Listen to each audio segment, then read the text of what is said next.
Belajar public speaking penting. Nah, kita akan bahas ya. Pertama, jadi public speaking yang bisa menguasai ini meningkatkan kualitas diri. Nah, terutama adalah pengaruh. Jadi kalau orang itu ngomongnya pinter, itu mudah mempengaruhi. Contoh, penipu itu skillnya pertama yang harus dia lakukan punya adalah public speaking. Benar nggak? Kalau dia tidak bisa meyakinkan calon yang akan ditipu, nggak berhasil. Dan itu potensi berhasilnya itu besar. Jadi kalian kalah dengan orang yang nipu itu. Kemarin itu kan ada saya ketipu 50 juta. Gara-gara yang nipu public speaking dia telepon, bayangkan. Itu. Jadi setelah ini Anda jago public speaking, maka punya potensi untuk nipu. Yang kedua, meningkatkan kepercayaan diri. Orang kalau terbiasa ngomong, itu kepercayaan tingginya otomatis naik. Tidak takut berhadapan dengan orang lain, dapat meyakinkan calon investor. Ya, ini penting. Kalian ingin ada masyarakat yang tabungannya 1 triliun. Nah, mau nggak menabung di sini ya? Contoh itu terkait dengan meyakinkan, meningkatkan kepercayaan kepada customer. Nah, karena customer dia nanti komunikasinya dia pada handling komplain. Jadi menghandle komplain customer itu gimana? Itu ada di teori komunikasi, cuma nggak kita bahas ya. Kemudian yang kelima, akselerasi karir dan menambah penghasilan. Jadi habis ini nanti jadi pembicara semua. Dan ya, kalau kita di struktur organisasi ataupun di mana, di kelas, di organisasi, orang akan yang diingat oleh guru, oleh pimpinan itu adalah ketika dia mempresentasikan sesuatu itu memukau, dan dia pasti akan naik jabatan lebih cepat daripada yang pintar tapi nggak jago komunikasi. Di sini akan jadi direktur ya. Nah, sekarang saya tanya, ternyata ini tadi yang bermasalah bukan masalah cara nyampaikannya, bukan masalah materinya, tapi benar. Jadi public speaking itu kunci pertamanya adalah mental. Nah, kita akan bongkar habis-habisan selama 1 kali 24 jam. Apa yang Anda takutkan untuk bicara di depan umum? Ya, apa? Langsung aja, enggak saya dulu. Takut salah, oke. Lagi? Ngomong semua, ini belajar public speaking harus ngomong. Salah nggak apa-apa, takut salah, oke. Bagus, Pak. Malu. Malu kenapa? Malu dilihatin. Malu dilihatin. Pakai topeng gitu. Jadi dia apa? Apa yang ditakutkan dari ngomong depan umum itu? Malu, apa? Natap orangnya dia bertanya. Nah, benar. Natap audien itu tingkat durasi kita menatap orang itu cuma 5 detik. 5 detik. Kita tatap-tatapan, kalah kita. Benar. 5 detik pertama. Mas Heru. Mas Absul. Lupa pulau. Takut salah. Asal yang kami sampaikan dengan takut. Takut salah. Jadi apa yang kalian takutkan ini teman-teman? Ternyata pernah di riset di Amerika. 75% orang merasa takut untuk berbicara di depan umum. Ini surveinya ada 3.000 warga di Amerika, menemukan posisi teratas paling ditakuti oleh orang Amerika adalah berbicara di depan publik daripada kematian. Jadi kematian itu paling ditakuti nomor 2. Nomor 1-nya apa? Bicara di depan umum. Jadi survei ini dengan apa yang teman-teman itu ungkapkan, klop. Jadi mereka berbicara di depan publik itu nomor 1 di Amerika daripada mati. Kenapa daripada mati dia nomor 2? Karena dia nggak percaya Tuhan. Kalau sudah mati selesai. Tapi kalau berbicara di depan publik salah, itu masih diingat. Betul ya? Itu sepakat. Nah, sepakat dan setuju. Nah, jadi hambatan. Jadi public speaking itu tadi ya, takut dinilai orang lain nanti wah goblok kok anu di sini gitu. Yang kedua takut gagal lupa materi di tengah jalan. Nah, apa gitu kan? Nah, takut ditolak, didengar. Nah, karena kita nggak antusias, nggak nge-track, nggak menarik, akhirnya mereka apa? Main HP kan? Ketika audien main HP, kita bicara, itu kita di depan itu langsung down. Waduh, apa sih dengan salah saya gitu? Ada yang sesuatu yang nggak cocok, kayak itu. Yang keempat, kurang pengalaman bicara. Ada yang nggak pernah bicara? Ada orang bisu. Bahkan orang bisu pun bisa mengeluarkan pendapatnya. Terakhir, ini teman-teman bicara di depan publik kapan? Ada ya? Kapan? Bicara di depan umum kan gitu ya? Bukan ngobrol ngopi ngomong. Kemarin mau Jumat ya. Gimana? Ya, Sebagai apa? buka acara. Buka acara. Pertama kali atau yang keberapa? Yang ke 2 tahun yang lalu. 2 tahun lalu. Oke. Ya. Tiap orang nggak ada kemudian kecuali yang bisu. Jadi ngobrol bicara itu keseharian kita. Ngapain ditakutin? Coba lah. Kita ngomong bicara itu setiap hari. Hampir 90% kegiatan kita itu ngomong. Kok takut? Nah, itu kan. Kurang keterampilan dan skill berbicara. Ada dulu pas kuliah sekolah diajarin materi cara berbicara gimana? Banyak dulu lulusan apa? Manajemen. Manajemen. Ada materi public speaking? Nggak ada. Nggak ada. Ada yang pernah diajarin ini? Belum ada. Saya Belum ada? Belum. Padahal profil lulusan, pelajar atau skill yang harus dikuasai yang tidak tergerus oleh AI, ChatGPT itu adalah skill public speaking. Tapi nggak pernah diajarkan. Itulah maka tepat Anda mengundang saya. Keterampilan berbicara bukanlah bakat. Ya, jangan lagi nanti keluar dari sini, Pak saya nggak berbakat berbicara. Bisu ya. Ya, bicara itu adalah latihan. Yang di depan bicara ini dulunya adalah orang introvert, malu, ya, nggak pernah bicara, kalau di kelas nggak pernah angkat tangan. Bahkan mahasiswa, orang fisik, saya fisik, itu kekuatannya salah satu ngomong, itu takut. Ternyata sekarang bisa bicara di depan teman-teman, ya karena latihan. Jadi nggak ada lagi nanti alasan nggak punya bakat saya, ini tidak ada, ini masalah latihan saja. Jadi kabar baiknya, semua hambatan mental, cara berbicara itu bisa dilatih. Ya, bukan kutukan dari apa itu kalau keras sakit itu? Enggak kenal keras sakit. Kalau kata darah. Jadi public speaking full teknik, kita bukan bicara tentang motivasi. Ya, kalau motivasi saya anggap sudah clear, teman-teman sudah siap, pentingnya tadi sudah 9, 10 sampai 11. Nah, sekarang kita bicara tentang dasar karena ini fondasi. Nah, sekarang apa itu public speaking? Wow, ini panjang, sangat ya. Ya. Kalau kita lihat dari sini, seni berbicara. Ya. Kalau namanya udah seni, itu keahlian kita, cara meramu. Kayak orang latihan silat. Ini jurusnya 1 sampai 10. Nah, setelah dilatih, sama nggak semuanya? Ya, keahliannya akan beda-beda karena itu seni. Seni bela diri, seni memasak. Ada bumbu, kita memasak gitu ya. Bumbunya sama, omprengnya sama. Yang masak berbeda kira-kira? Rasanya? Beda. Beda, meskipun apa itu runtutannya ini berapa sekian on, yang berapa menit di tangan berbeda, hasilnya beda. Berbicara juga kayak gitu. Dan teman-teman tidak perlu nanti, oh saya harus kayak Mario Teguh, kayak Arifin aja, kayak Pali-Pali. No. Kita punya style sendiri-sendiri. Kayak gitu. Nah, intinya public speaking itu adalah menyampaikan pesan, ini pesan ya, disampaikan ke orang, itu maknanya sama. Jadi, komunikasi itu menyampaikan pesan A, diterima makna, apa? Maknanya sama, persepsinya sama. Karena kalau A didengar A tapi persepsinya beda, itu beda. Contoh, pejabat yang kemarin Menteri Agama ceramah, masih ingat apa yang diceramahkan? Di TV orang ini. Menteri Agama itu mengatakan di mana? Ada yang enggak? Kalau mau kaya, jangan jadi guru, jadi pedagang aja. Nah, maksudnya apa itu? Maksudnya kan baik. Dan diterima ke orang Indonesia apa? Menghina. Maksud saya itu baik, akhirnya minta maaf. Maka maksud saya itu bukan menghina guru. Maksud saya itu gini-gini. Padahal itu pidatonya panjang, tapi karena dipotong, jangan salah persepsi. Bahkan Sri Mulyani itu, ya, dia nggak katakan guru beban negara itu sudah di edit. Cuman dia tuh mengatakan guru ini tidak bisa dibebankan seluruhnya kepada negara, harus ada partisipasi masyarakat. Nah, dia ngomong itu yang ditangkap adalah guru beban negara.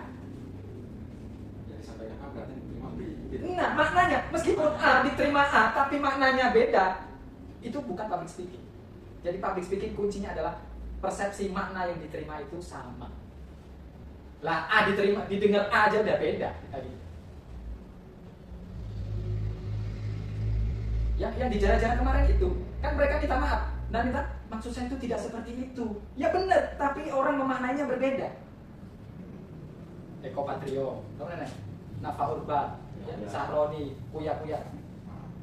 Seluruh orang Indonesia dengarkannya sama kan, tapi persepsinya beda. Itulah seni namanya public speaking itu seperti itu. Ke atas setololnya itu rumahnya habis. Nah itu gara-gara satu kata. Itulah dasarnya public speaking. Nah, kalau kita mau jadi public speaker, ini bekalnya cuma ada 3. Ada berapa? Ada 3. Jadi kalau nanti keluar, apa yang didapatkan? Oh, 3 bekal menjadi public speaker itu hanya 3. Jadi seorang ahli dulunya adalah seorang pemula. Jadi orang-orang yang berbicara di depan umum sama dulu adalah pemula. Sekarang kita mau pemula dan mau menjadi seorang ahli. Sudah siap? Siap. Oke guys? Oke guys, tepuk tangan kita sebentar dulu. Apa vertikalnya, nah ini. Satu mindset atau mental, nah ini yang akan kita bahas. Kedua konten, ketiga delivery. MCD apa? MCD, mindset, content, delivery. Jadi kalaupun Mas Dedi mengundang trainer dari Jakarta, Adi Ginanjar atau siapa, intinya ya ini. Jadi fondasi dari public speaking itu cuma ini. Maka ketika Pak kami ini mentalnya gugup tidak berani, berarti di bekal pertama. Dan ini saya letakkan di pertama karena ini kunci. Kalau ini belum kebuka, konten bisa lupa, delivery bisa. Ibaratnya ada satu rumah itu isinya emas berlian. Kalau kita nggak bisa buka, ya nggak bisa memperoleh itu. Berbicara juga seperti itu. Kuncinya adalah di mindset berbicara. Jangan mengubah gugup menjadi pede. Kalau konten menguasai materi yang akan disampaikan biar nggak muter-muter, tersusun, terstruktur. Yang ketiga cara menyampaikannya gimana. Bungkus? Bungkus. Atau kita sudah ini cuma ini aja. Baik, kita tutup dengan bacaan hamdalah. Tidak ada atlet yang terlatih, yang ada adalah atlet yang berlatih. Sama. Jadi seorang pembicara, nggak ada seorang pembicara yang terlatih kalau dia sebelumnya tidak berlatih. Jadi kuncinya adalah berlatih. Nah, rumus. Nah, ini saya kasih turunkan ilmu kanuragan berbicara di depan. Jurusnya 3P. 3 apa? 3P. Kita baca bareng-bareng ya. P pertama prepare, 2 practice, perform. Oke, diingat satu apa? 2, 3. Nah, besok ada ujian sebelum ngambil gaji. Sebutkan kata sandi. Lah itu. Oke, kita masuk pertama, prepare, persiapan. Jadi sebelum kita bicara di depan umum, persiapannya 2M. Mahal banget 2M. Pertama adalah mindset atau mental, kedua adalah materi.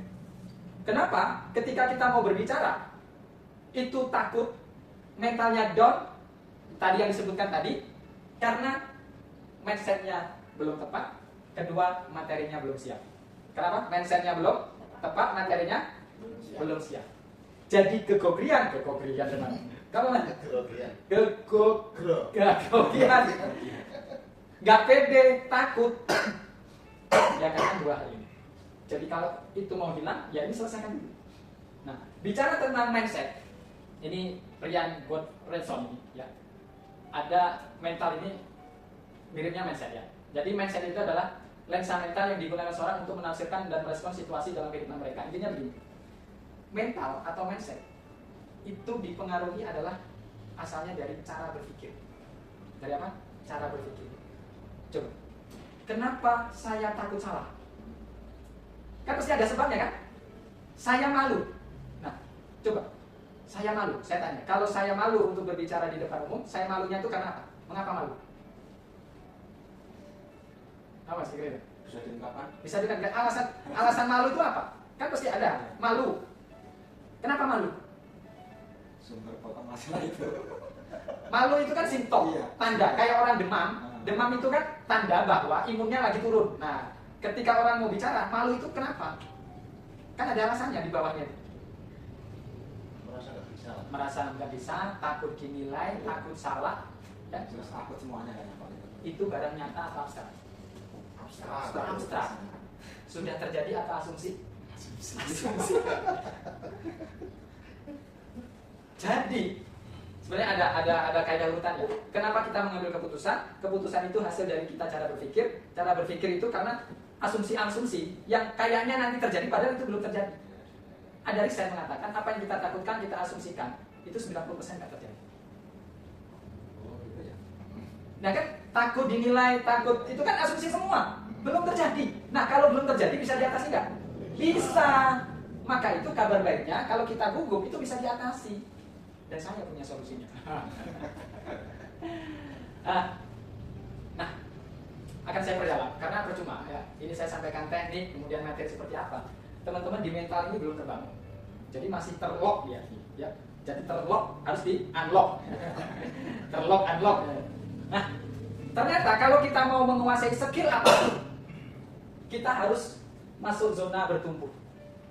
Kalau kita mau bertumbuh, karirnya itu melesat atau naiknya omset itu naik, nasabahnya banyak, kepercayaan datang, ya zona tumbuh itu namanya. Itu mulai dari masuk ke zona belajar. Nah, untuk mau belajar kita harus keluar dari zona takut. Nah, zona takut sebelumnya ini adalah di zona nyaman. Jadi benar kata Mbak Pipit tadi. saya ingin zona nyaman. Jadi ada quote, di dalam zona pertumbuhan, di zona tumbuh itu tidak ada kenyamanan. Di zona kenyamanan gak ada pertumbuhan. Jadi kalau kita nyaman itu tanda kita sedang gak tumbuh. Tapi kalau gak nyaman itu tanda kita mau bertumbuh. Ya, masalah di dunia ini, ya, dimanapun kembalinya adalah di masalah internal diri kita. Demikian juga masalah public speaking. Jadi kalau mau jago public speaking, belajarlah. Nah, kita sudah belajar, ini sudah tobat, lagi istighfar ya, yang Islam. Nah, zona ketakutan ini harus kita buka. Kenapa kita takut? Karena kita tidak mau keluar dari zona nyaman ini. Yang tadi kurang percaya diri, takut dinilai. Jadi harus, kalau mau jadi public speaking, keluar zona nyaman ini harus menjadi zona belajar. Nah, zona takut inilah penghalangnya, barrier. Caranya gimana? Wah, panjang. Ada satu ilmu namanya growth mindset. Jadi untuk zona nyaman ke zona belajar, mengatasi ketakutan, ada satu materi namanya growth mindset. Jadi, itu kapan-kapan ya. Ada teori namanya Dunning-Kruger effect. Keluar nanti ya. Dunning-Kruger effect. Pernah nggak ikut satu pengajian motivasi pelatihan? Ada namanya garis ke atas, ini confident, kepercayaan diri. Ini knowledge, ini pengetahuan. Semakin ke sini, ya, semakin ke atas, maka percaya diri, motivasinya itu tinggi. Nah, semakin ke sana, ini skillnya, pengetahuannya semakin luas. Jadi kalau di sini low dia, nggak percaya diri, karena dia nggak punya skill. Nah, ini ketakutannya di sini. Teori ini bisa digunakan untuk apapun. Jadi kalau kita ikut training motivasi itu kan, langsung, wah saya bisa, itu, wah. Nah ini karena dia itu apa namanya? Disemangati ya, diprovokasi, saya bisa gitu ya, sukses, pulang 3 hari hilang. Nah, jadi ritmenya seperti ini. Ternyata ilmu yang diajarkan setelah mencapai realitanya, ilmu yang disampaikan itu tak semudah cocoknya Mario Teguh gitu. Tidak semudah mulutnya motivator. Karena apa? Teori-teori yang diajarkan itu ketika menghadapi realita, dia dalam titik terendah, ternyata nggak mudah. Akhirnya apa? Berhenti. Nah, saya takutnya itu. Maka saya kasih teori ini. Jadi setelah ini nanti saya bagi cara-caranya, teman-teman semangat nih setelah keluar. Kayaknya bisa. Contoh lihat YouTube gitu ya, bener kan? Teori, semangat, lihat motivasi. Keluar rumah, hilang tuh. Karena apa yang ditonton, disimak itu, dihadapkan realita, nggak sama. Aduh, kayaknya susah. Nah, ketika susah inilah ada namanya mental, namanya fixed mindset. Fixed mindset itu adalah di zona nyaman tadi. Ya, udahlah kayak gini aja lah, saya nggak mau neko-neko. Buat apa saya harus public speaking? Nggak malu sama gaji saya juga lah. Nah itu, suara-suara yang melemahkan untuk kita bertumbuh itu namanya fixed mindset. Dan ini adalah pembunuh untuk kita tidak bertumbuh. Suara self-talk namanya. Jadi ketika sebelum kita memutuskan sesuatu, itu kan ada suara yang negatif-negatif, sehingga akhirnya ya sudah, saya nggak berangkat, saya nggak menerima. Jujur aja, teman-teman datang ke sini di waktu libur siang hari. Sebelumnya, buat apa sih belajar public speaking? Nggak ngaruh juga, karena sudah di ultimatum sama ketua, akhirnya berangkat. Nah ini fixed mindset. Nah kalau kita ada teori, kemudian ketemu sama realita kok susah, maka jangan berhenti. Tanya yang sudah berhasil, nanti kita, alah ternyata kayak gitu. Jebule kayak gitu. Nah, ini kita naik ke sini. Nah, namanya growth mindset. Ketika ada seperti itu, kayak gitu toh. Ternyata seperti itu, maka kita akan melenting ke titik puncak. Jadi, kalau sudah sampai sini, pengetahuan kita banyak tentang public speaking, dan kita akan secara otomatis percaya diri, maka grafiknya di sini. Jadi, untuk mengalahkan mental, ketidakpercayaan diri adalah asah knowledge skill kalian ini. Nah, kalau semakin ke sini tinggi, ya banyak, nanti otomatis percaya. Jadi gimana meningkatkan kepercayaan diri dan mental itu? Banyak latihan, banyak belajar, banyak bertanya, dan banyak mencoba. Udah itu aja. Nah, kalau ini materi ground mindset ini tersendiri, itu ya. Nah, jadi gimana agar mindset kita ini bagus sebagai pembicara? Mindset positif, bayangkan hal positif. Jadi kalau mau latihan itu, bicara ya, mau bicara atau enggak, apa keuntungan kalau saya pandai bicara? Ya. Saya mudah menerangkan orang, apa manfaatnya? Nah, itu nanti dibandingkan, ketakutannya ditulis. Ya. Nah, itu dengan ditulis kita membantu untuk mengambil keputusan. mindset positif saya. Kalau bicara bagus, ya saya bisa akan meyakinkan orang, wah UPK ini bisa melesat. Kalau bicara saya presentasinya bagus, ini bisa juara tingkat provinsi, nasional, nanti dapat hadiah, dapat investasi, wah berkembang. Kalau berkembang, omsetnya naik, gaji saya pasti naik. Diundang oleh Bundesma bersama yang lainnya, wah tambah penghasilan sebagai pembicara. Akhirnya penghasilan pembicara lebih banyak keluar dari UPK. Itu. Nah, bayangkan manfaat itu lebih banyak daripada mudorotnya. Sedikit salah itu wajar, guys. Salah ngomong itu wajar. Jokowi salah, Prabowo salah, apalagi sekelas kita, rakyat jelata. Sedikit gugup itu baik daripada tidak mencoba. Ya, sedikit gugup itu baik daripada nggak nyoba. Semua ahli itu awalnya dari pemula. Ya, semua ahli itu dari pemula. Kenapa saya bicara di depan seperti ini? Karena saya memulainya lebih dulu. Itu aja bedanya. Bukan masalah kapasitas otak, bukan masalah isi dompet. Oke, itu mental. Ada yang bertanya dulu. Ini tentang mental. Kita selesaikan dulu mental. Ada masalah apa dengan mental yang kira-kira mau ditanyakan? Yuk. Terutama yang terkait mental-mental. Kalau saya mentalnya sudah lama. Mas Didi itu sudah karena dengan masyarakat. Kalau sudah selesai kan berarti nggak ada masalah lagi, lancar ini kan? Kayak gitu. Ayo silakan. Satu tadi 3 jurusnya pertama tadi apa? Nah, lupa kan? 3 jurusnya pertama 3P. Prepare, practice, perform. Nah, masih di prepare. Nah, prepare tadi ada 2 M, 1 mindset atau mental, 2 materi. Setelah menyiapkan mental, nah kita persiapnya di materi. Nah, di materi kata kunci, topik, kebutuhan audien apa, tentukan tujuan, buat alur. Orang mau dengarkan kita, dia ingin mendapatkan sesuatu. Nah, kita menyampaikan di public speaking itu hanya dua kategori, solusi atau informasi. Jadi yang kita sampaikan itu kategori solusi atau informasi. Bisa bedakan ya solusi atau informasi? Nah, ya saya jelaskan, panjang. Tujuannya harus jelas juga, dan ada alur. Ini secara singkat, nanti penjelasannya. Seorang pembicara tidak sekedar jago bicara, namun harus ada isi. Orang yang kita ngomong, wes kayak gini, tapi nggak ada isinya, itu juga nggak didengar.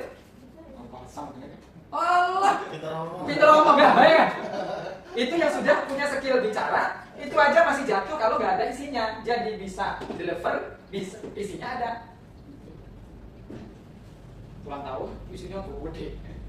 Bungkusnya gede, sopan ini ya. Dibuka lah penyi, dodol siji ya. Ya kan gitu ya. Nah. Jadi kalau kita mau public speaking, yang pertama kali ya mempercayakan materi. Dari sini kita mau ke sana. Jadi pertama yang ditetapkan adalah tujuannya yang denger ini dapat apa, dapat manfaat apa dulu. Itu dipagari, dibatasi. Jangan kemana-mana. Tahu apa, atau dia bisa apa. Kalau jualan, dia harus closing beli apa. Nah caranya gimana? Itu disusun dari sini. Bicara itu seperti orang pergi. Pergi tanpa rute, seperti pergi tanpa Google Map. Muter-muter kesasar, kesel dewi. Begitu. Ya. Bicara materi tanpa struktur yang teratur seperti pergi tanpa peta. Nah, materi itu agar kita sistematis, teorinya banyak. Ini saya kenalkan, nanti di YouTube ada. Nanti saya share ya. Ada namanya PREP. Apa namanya? PREP. PREP. PRP. Point, reason, example, point. Jadi kalau kita menyampaikan itu, pagernya itu. Public speaking itu penting bagi Bumdes Lembun Jaya. Itu poin. Public speaking penting untuk pegawai Bumdes Lembun Jaya. Kenapa penting? Karena kawan-kawan, setiap hari teman-teman itu ketemu customer, harus mempresentasikan. Kalau kita tidak bisa meyakinkan, bagaimana mereka percaya sama kita? Nah itu alasan. Ya, alasannya penting. Dulu, dia cerita nih, saya dulu pernah prospek orang. Itu, saya itu jadi blank ini, akhirnya kacau balau, nggak ada persiapan, akhirnya mereka tidak gabung. Maka dari itu, public speaking itu penting bagi kita. Nah itu contohnya.